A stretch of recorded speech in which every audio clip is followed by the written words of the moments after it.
وہ اپنے کمرے سے نکلی تو اس کی سویٹ کے لاؤنج میں بیٹھی اس کی فرینڈس نے چونک کر اسے دیکھا۔ کیا ہوا؟ اس نے شانے اچکا کر بے نیازی سے پوچھا۔ تم نے شو کے لیے ڈریس کوڈ فالو نہیں کیا؟ تینوں بے آرامی محسوس کر رہی تھیں۔ وہ ایڑی کے بل ذرا سا گھومی۔ کیا برائی ہے اس میں ہمیشہ کی طرح خوبصورت لگ رہی ہوں۔ وہ ہمیشہ کی طرح خوبصورت لگ رہی تھی، لیکن وہ فیشن کے سب رولز ملیا میٹ کر چکی تھی۔ پرپل تو اس کا کلر ہی نہیں تھا، پھر اس نے پرپل لانگ گاؤن پہننے کی غلطی کیوں کی تھی؟ اس پر black half jacket, red copy clutch, blue heel اور گرے ہیٹ۔ وہ نو میک اپ لک پسند کرتی تھی، لیکن اس وقت وہ میک اپ تھوپے ہوئے تھی۔ اس نے شارپ ریڈ لپسٹک اپلائی کی تھی۔ پرپل شیڈ اس کی آنکھوں کو بوجھل کر رہا تھا۔ کبھی کبھی مذاق خیز بھی لگنا چاہیے، اس نے ہنس کر بے نیازی سے کہہ دیا، لیکن وہ یہ نہیں کہہ سکی کہ وہ خود کو رنگوں میں لپیٹنے سے روک نہیں سکی۔ جیسے پرپل اور ریڈ مل کر اس کی بلیک اینڈ وائٹ زندگی کو رنگین بنا دیں گے۔ جیسے موت ڈر کر بھاگ جائے گی۔ ریڈ کارپیٹ راہداری سے گزرتے ہوئے تینوں فرینڈز نے باری باری اسے روک کر گروپ سیلفی لینی چاہی تو وہ بیزاری سے اونچی چھت کے اوپرا ہال کی طرف بڑھ گئی۔ وہ جانتی تھی کہ وہ ان کے ساتھ اچھا نہیں کر رہی، لیکن اچھا تو اس کے ساتھ بھی نہیں ہوا تھا۔ ان سے بہت دور نکل آنے پر چلتے چلتے وہ رک گئی۔ لوگوں کی چہل پہل کا شور، جوش، ولولہ، کے سرگوشیاں۔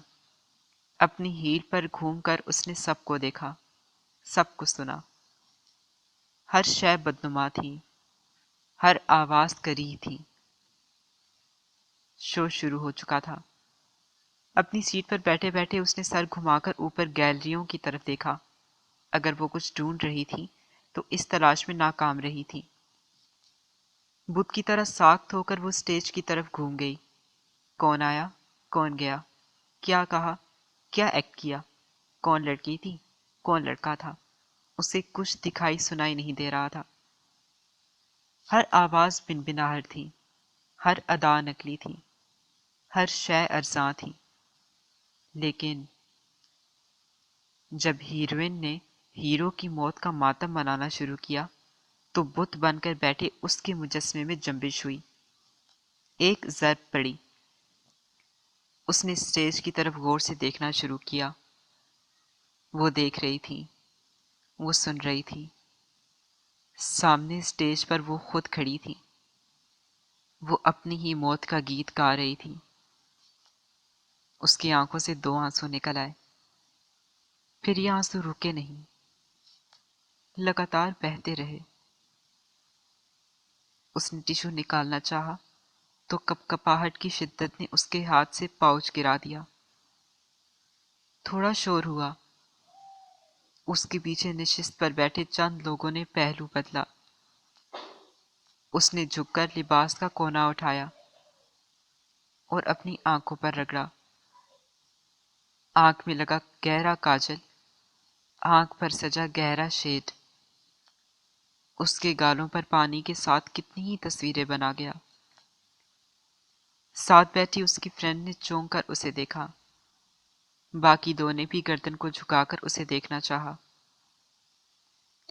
سورج نیچے آتا ہے تو ستارے اوپر آ جاتے ہیں، فرینچ مقولہ۔ فرشتے نے کہا، لیکن اس نے سنا نہیں۔ ایک دم ہی اس نے اپنے گرد اتنے اندھیرے اکٹھے کر لیے کہ اسے سورج، چاند، ستارے دکھائی دینے بند ہو گئے۔ جھک کر اس نے اپنے پیروں کو جوتوں سے الگ کرنا شروع کیا۔ جسم کے اندر موجود زندگی اپنی سانس کاٹ رہی تھی تو اسے جسم پر موجود ہر چیز تکلیف دے رہی تھی۔ جوتوں کو ہاتھ میں پکڑ کر وہ اٹھ کھڑی ہو گئی۔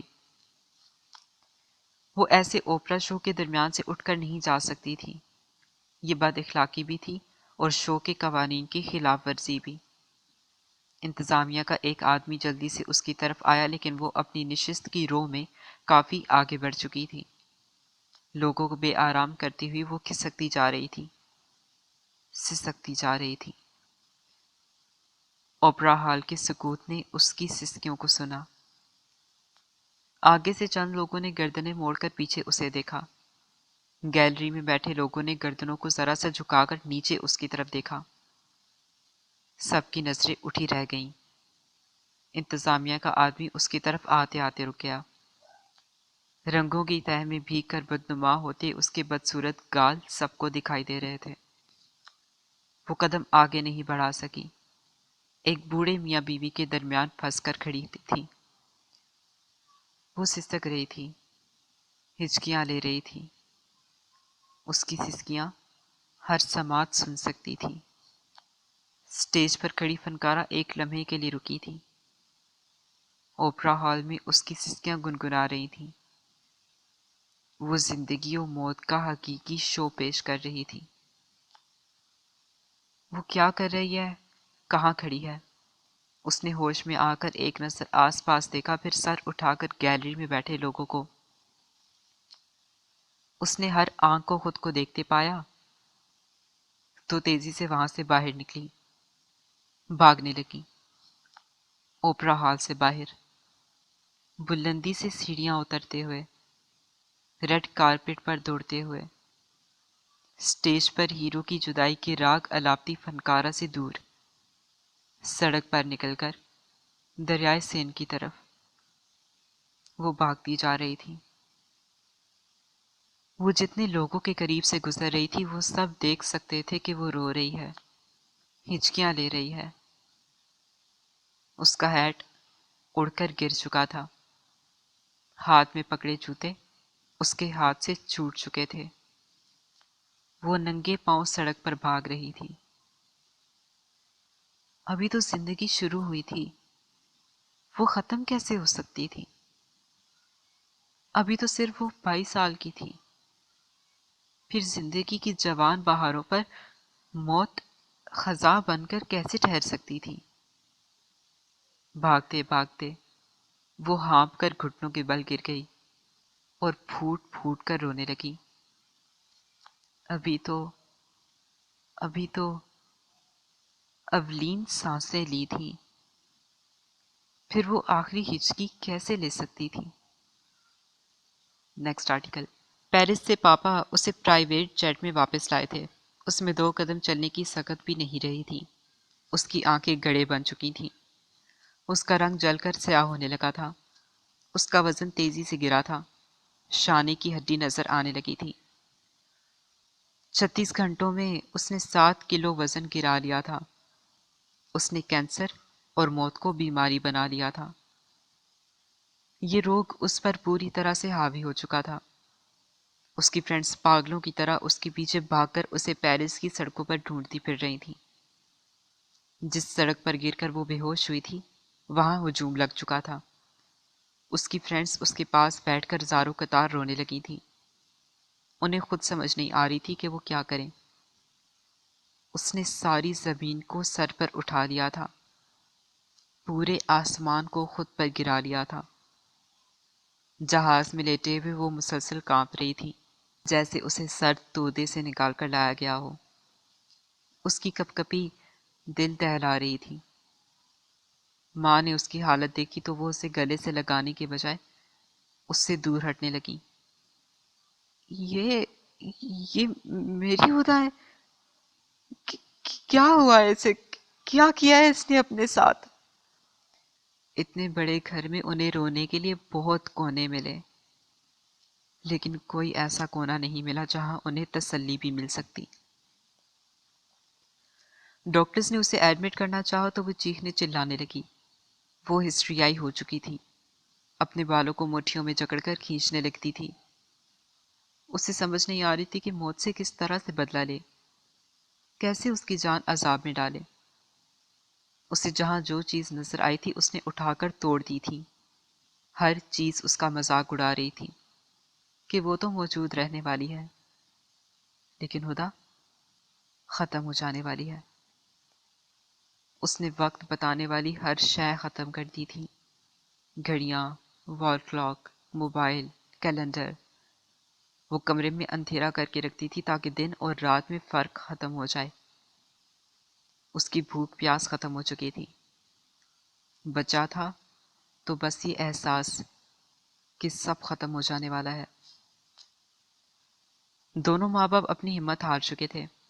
اس نے منہ تک دھونا چھوڑ دیا تھا۔ اس کا وزن اتنا گر چکا تھا کہ اب تو اس کی گردن اور گال کی ہڈیاں نمایاں ہونے لگی تھیں۔ اس نے علاج سے انکار کر دیا تھا۔ اگر مرنا ہی تھا تو اسے علاج کی تکلیف سہہ کر نہیں مرنا تھا۔ وہ زہر کھا لے گی یا نبض کاٹ لے گی۔ پاپا نے بڑے سے بڑے نفسیاتی معالج سے رابطہ کیا۔ دنیا جہاں کے اسکالرز، ذہین و فطین لوگوں نے آ کر اسے امید بھری جوشیلی دلیلیں دے کر سمجھانا چاہا، اسے علاج کے لیے مجبور کرنا چاہا، لیکن اس نے دونوں کان بند کر لیے، دونوں آنکھیں میچ لیں۔ وہ زندگی کی طرف کھولنے والے دروازے بند کر کے رونے بیٹھ گئی تھی۔ سب کچھ خاک ہو چکا تھا، سب کچھ بکواس تھا۔ چاند پر پہنچ جانے والوں نے دنیا کو دھوکہ دیا تھا۔ وہ اسے جوانی میں قبر میں جانے سے نہیں بچا سکتے تھے۔ بے ایمان، دغاباز، جاہل۔ تم کم ہمت ہو، بڑی عمر کی خاتون موٹیویشنل نے مایوسی سے کہا۔ کیا باہمت ہونے سے مجھے زندگی مل جائے گی؟ وہ گھٹنوں کو کھڑا کر کے ایک کاؤچ پر گمسم بیٹھی تھی۔ اب وہ کئی گھنٹے اسی حالت میں بیٹھ کر گزار دیتی تھی۔ ماما نے ہزار بہانوں سے اسے اس خاتون سے ملنے پر راضی کیا تھا۔ وہ 2 گھنٹے تک اس کے سامنے بیٹھ کر بولتی رہی تھی اور مایوس ہوئی تھی۔ کمرے کی دہلیز پر کھڑے ماں باپ کے چہرے پھیکے پڑ گئے۔ زندگی ان کے لیے ایسی کڑی آزمائش بن کر رہ گئی تھی کہ وہ اپنی جان دے کر بھی اپنی بیٹی کی جان نہیں بچا سکتے تھے۔ خاندان کا ایک فرد تکلیف میں ہو تو سب اس تکلیف کو جھیلتے ہیں۔ ماں باپ تو اصل سے کہیں زیادہ تکلیف سہتے ہیں۔ اولاد کو چبھنے والا کانٹا ماں باپ کے دل پر زخم چھوڑتا ہے۔ زندگی 60-70 سالہ وقت کی میعاد کا نام نہیں ہے، یہ ہر سانس کو زندگی کرنے کا نام ہے۔ اس نے اپنے شانے پر کسی کے ہاتھ کا لمس محسوس کیا۔ لمس نیا تھا اور خوش کن بھی۔ اس کی آنکھ کھلی، وہ کاؤچ پر ہی سو چکی تھی۔ ایک بچی اس کے سرہانے کھڑی تھی۔ کمرے کی چھت تک بلند شیشے کی دیواریں صبح کا سورج دکھا رہی تھیں۔ سبزے کے قطعات پر کچھ اجنبی پرندے اچھل کود کر رہے تھے۔ گھاس سبز تھی، جو اس سے پہلے کبھی نہیں رہی تھی۔ ہیلو، بچی نے اس کے شانے پر ہاتھ کا دباؤ ڈالا۔ ہاتھ میں پکڑا پھولوں کا گلدستہ اس کی طرف بڑھا دیا۔ ہائے، اسے بچی اور بچی کی مسکراہٹ اچھی لگی۔ پھول بھی اجنبی تھے لیکن خوبصورت تھے۔ کون ہو تم؟ میں نے تمہیں پہچانا نہیں۔ کمرے میں آنے والا وہ پہلا انسان تھا جسے دیکھ کر وہ مسکرا رہی تھی۔ پھول آخرکار اس نے تھام ہی لیے تھے، جیسے اپنی سانسوں کو غار سے نکال کر ہوا کا راستہ دیا ہو۔ میں تو شیلی ہوں، آپ کے لیے پھول لائی تھی۔ جھک کر اس نے اس کے گال کو چوما۔ بہت دیر سے سو رہی ہیں آپ، کیوں؟ میں سو تو نہیں رہی تھی، مجھے اب نیند نہیں آتی۔ آپ ابھی بھی نیند میں ہی ہیں، جاگ جائیں گی تو آپ کو اچھا لگے گا۔ ایک بار پھر گال کو چوما اور کمرے سے چلی گئی۔ پھولوں کو اس نے ڈسٹ بن میں نہیں پھینکا تھا، انہیں میز پر رکھ دیا تھا۔ منہ پر پانی کے چھینٹے مار کر وہ باہر آ گئی۔ گمسم سی مما پاپا لیونگ ایریا میں بیٹھے ہوئے تھے۔ ان کے سب کام اب ختم ہو چکے تھے۔ شیلی کہاں ہے مما؟ وہ آج خود ہی کمرے سے باہر آئی تھی۔ دونوں نے اسے حیرت سے دیکھا۔ پاپا فوراً اس کی طرف بڑھے، اسے اپنے ساتھ لگا کر پیشانی پر پیار کیا۔ کون شیلی؟ ماما جلدی سے کچن کی سمت بڑھی۔ آج وہ بھی ناشتہ کرنا چاہتی تھی۔ انہیں اچانک بھوک لگ گئی تھی۔ میرے لیے بھی ناشتہ بنا دو، بہت بھوک لگی ہے، پاپا نے کہا۔ ہدا اپنا سر ان کے شانے پر رکھ کر بیٹھ چکی تھی۔ ابھی جو میرے کمرے میں آئی تھی؟ ہاتھ بڑھا کر اس نے آج کا نیوز پیپر اٹھا لیا تھا۔ فریج کھول کر کھڑی ماما نے اپنے شوہر کی طرف دیکھا۔ دونوں کو سمجھ نہیں آئی کہ وہ ہدا سے سوال کریں یا اس کے سوال کا جواب دیں۔ ہاں ہاں، وہ آئی تھی، شاید اسے اسکول جانا تھا، جلدی میں تھی۔ پاپا کو جملہ مکمل کرنے میں دقت پیش رہی۔ پر وہ ہے کون؟ اسے پہلے کبھی نہیں دیکھا۔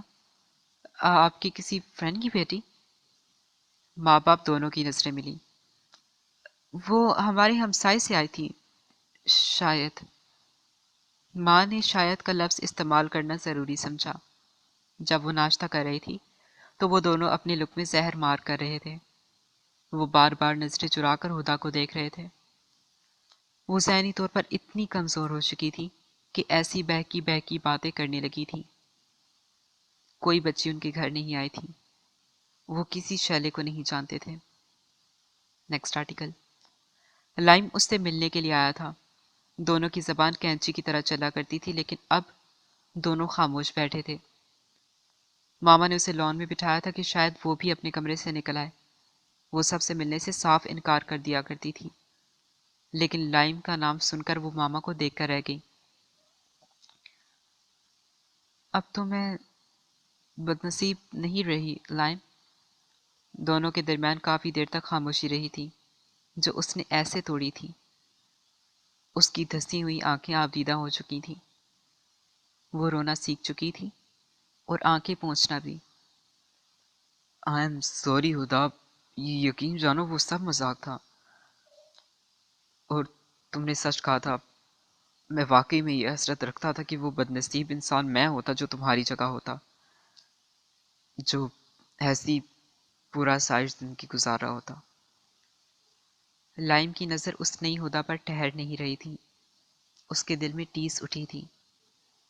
پیرس کی کہانی سننے کے بعد وہ رات بھر سو نہیں پایا تھا۔ تو کیا اب بھی تم یہی حسرت رکھتے ہو؟ میری جگہ آنا چاہو گے؟ وہ طنز سے ہنسی۔ ہم جگہ ہی تو نہیں بدل سکتے خدا، اور ہم اپنی سوچ بھی نہیں بدل سکتے۔ اگر ایسا کر سکتے ہو تو تمہارے ماں باپ ایک لمحہ ضائع کیے بغیر تمہاری جگہ لے چکے ہوتے۔ تمہیں دیکھ کر شاید ہی کوئی انسان ایسا ہوگا جو یہ حسرت نہیں کرتا ہوگا کہ کاش وہ خدا کی جگہ ہوتا۔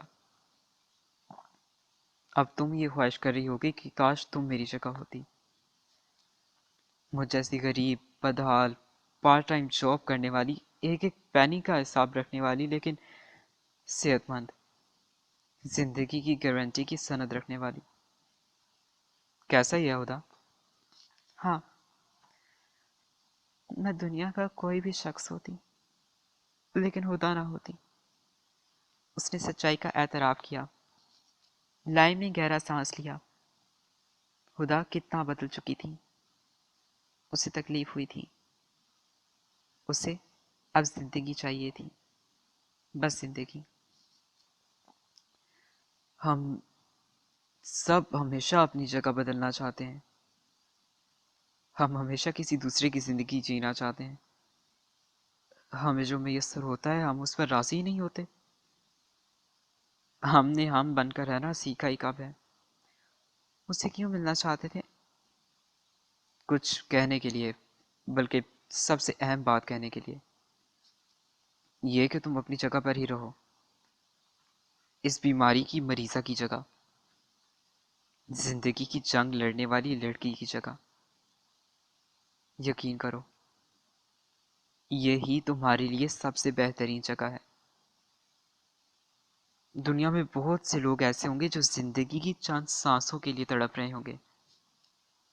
بچے کو جنم دیتی ماں جو اپنی سانسیں توڑ رہی ہے، اسے چند سانسیں اور چاہیے تاکہ وہ بچے کو دنیا میں لا سکے۔ سڑک کے کنارے حادثے سے دم دیتا 3 بچوں کا باپ، وہ اپنے بچوں کو باپ کے بغیر زندگی گزارنے کے لیے حوصلہ دینا چاہتا ہے، چند نصیحتیں، اور سینے سے لگا کر چھونا چاہتا ہے۔ وہ بس چند سانسیں اور چاہتا ہے۔ بستر مرگ پر پڑا بیمار پشیمان جو اپنے پیاروں سے معافی مانگنا چاہتا ہے۔ سرحد پار کرتا سربین بچہ، وہ تو بس ایک نئی سرزمین کا سورج دیکھنا چاہتا ہے۔ لاکھوں کروڑوں لوگ اب بھی تمہاری جگہ لینا چاہتے ہوں گے خدا، ان کے لیے چند مہینے، چند ہفتے، چند لمحے، چند سانسیں ہی بہت ہوں گی۔ تم ابھی بھی اپنی ان سانسوں کی قیمت نہیں پہچان رہی؟ تم ابھی بھی ناشکری کر رہی ہو؟ اس لیے ہوتا تم اپنی جگہ پر ہی رہو۔ میں جانتا ہوں سب کہنا آسان ہوتا ہے اور کرنا مشکل۔ میں آسانی سے کہہ رہا ہوں، تم مشکل سے ہی صحیح لیکن اسے آسان کر لو۔ اپنے لیے خدا، صرف اپنے لیے، کیونکہ انسان اپنے لیے پیدا ہوتا اور اپنے لیے مر جاتا ہے۔ درمیان کی سب باتیں تو فل سٹاپ اور کوما ہے۔ وہ چپ چاپ لائم کو دیکھ رہی تھی۔ خدا ہمیں ہمارے ظرف کے مطابق آزماتا ہے خدا۔ اگر یہ آزمائش بڑی ہے تو تمہارا ظرف بھی بڑا ہی ہوگا۔ یہ جنگ بڑی ہے تو فتح بھی بڑی ہوگی۔ تم جانتی نہیں، جو جانتا ہے وہ آزما رہا ہے۔ تمہارے اندر چھپی ہوئی طاقتوں کو باہر نکالنے کے لیے سامان کر رہا ہے۔ اسے یہ کرنے دو، اس کے ساتھ تعاون کرو۔ تم پھر سے لیکچر دے رہے ہو؟ وہ ہنس کر رو دی۔ پھر سے، ہر انسان مشقت اٹھاتا ہے خدا۔ پہلے تم نے دولت کی آسائشوں کی مشقت اٹھائی ہے، ہنس کر اٹھائی ہے۔ اب یہ تکلیف کی مشقت اٹھانے کی کوشش تو کر کے دیکھو۔ اپنے لیے خدا، صرف اپنے لیے۔ لائم چلا گیا۔ وہ اسے ایک آخری بار ہاسپٹل جانے پر راضی کر گیا تھا۔ وہ ہاسپٹل آ گئی تھی۔ 2 گھنٹے کی میٹنگ، 10 ڈاکٹرز کا بورڈ، اس کی سب رپورٹس اور ان کی امید بھری باتیں۔ وہ بے نیازی سے اپنے ناخن چباتی رہی تھی۔ اس کا چہرہ بے تاثر تھا۔ جب وہ بول بول کر تھک گئے تو اس نے سب کی طرف دیکھ کر سرد میری سے پوچھا، میں نے سب باتیں سن لی ہیں، سمجھ لیں۔ اب بس ایک سوال کا جواب دے دیں، کیا میں زندہ رہوں گی؟ ہمیشہ تو کوئی بھی زندہ نہیں رہے گا، ہیڈ ڈاکٹر نے کہا۔ کیا میں کم سے کم 40-50 سال اور زندہ رہوں گی؟ میں 40-50 سیکنڈز بعد زندہ رہوں گا یا نہیں یہ میں بھی نہیں جانتا، لیکن میں جانتی ہوں آپ 40-50 سال بعد بھی زندہ رہیں گے، کیونکہ آپ اس کرسی پر نہیں بیٹھی جس پر میں بیٹھی ہوں۔ وہ کرسی الٹ کر کھڑی ہو گئی۔ میں حقیقت تسلیم کر چکی ہوں، آپ سب بھی کر لیں اور مجھے بےہودہ خوابوں کی بھول بھلائیوں میں بھٹکانا بند کر دیں۔ میں آپ کو خود کو دھوکہ دینے نہیں دوں گی۔ وہ میٹنگ روم سے باہر آ گئی۔ جو ارادہ وہ باندھ کر آئی تھی وہ ڈاکٹرز کا مکر دے کر ٹوٹ دیا۔ سب الو کے پٹے جھوٹ بولتے ہیں، ورنہ اس کا سالانہ چیک اپ ہی کوئی ہنٹ دے دیتا۔ ایک دم سے کیسے اس کی زندگی 7 مہینے کے سٹیج پر پہنچ گئی۔